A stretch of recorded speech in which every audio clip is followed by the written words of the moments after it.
Good day. This is Milton Flanagan with Flanagan Financial Services. Today's Daily Herald, February 18th, regarding an article regarding Governor Pritzker's budget. Governor Pritzker unveiled his budget yesterday, and wow. The budget relies on several key things to occur. First, relies on the federal government to bail out Illinois. Kind of like hoping that someone passes and you get an inheritance and spending the inheritance before you get the money. Corporations, number two, to pay higher taxes. And three, shifting the state's responsibility for some funding to the local municipalities by reducing the amount they receive. So let's take a closer look. First, if the feds don't come up with the money, where does Illinois come up with roughly $1.7 billion? Answer? Probably look to borrow more money. In case you aren't aware, Illinois' debt, bonds, is one level above junk bond status, which means we're a bad driver, and borrowing costs are more. So, for example, in an article dated April 12th of 2020 by Adam Schuster, he stated that in fiscal 2020, Illinois will spend almost $2.1 billion on existing bonds, or over 5% of the state's budget. Fiscally healthy Tennessee, on the other hand, will spend about $327 million, or less than 1% on the state's $40.8 billion budget. Number two, corporations to pay higher taxes. I know this is going to shock some of you who think that corporations actually pay taxes, but corporations don't pay taxes.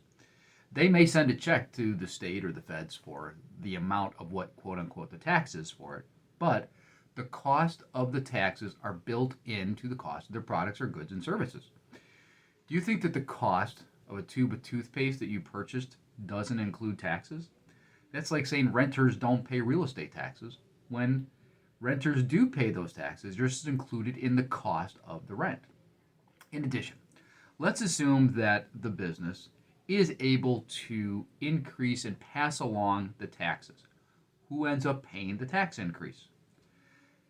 That means that the state has indirectly taxed you and me because now they've passed along those taxes indirectly through corporations having to increase the taxes to cover the cost of it. All right? Clever way to steal more money.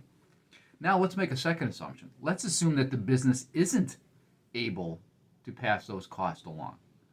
Well, most businesses will try to at least earn what they earned the year before, possibly more. So if they can't earn more money and they can't pass along the taxes, what's the fastest way for them to maintain their profitability? Reduce the number of employees, which potentially could lead to higher unemployment. If you were in charge of a company, would you relocate a business or potentially start a business in a high-taxed, fiscally irresponsible state like Illinois, or in a lower-taxed, fiscally responsible state like Tennessee? Talk about passing the buck. Literally. Should the state reduce the funds that your local municipality would receive, where do you believe that money might come from? Potentially higher real estate taxes, sales taxes, gas taxes, etc. Ultimately, those who live in those communities are going to pay additional taxes. So how does Pritzker sleep at night? I don't know. Yes, he is correct that he did not directly increase taxes on individuals. But with all of his other actions, ultimately those costs are borne by the individuals and the taxpayers. Those who continue to reside in this state potentially have more of their disposable income paid in taxes. Therefore, it's not disposable income, which potentially means a lower standard of living. This is like kind of cooking a lobster because you cook it slowly and eventually it dies. What does this mean to you? In order to maintain your standard of living, you might need more income.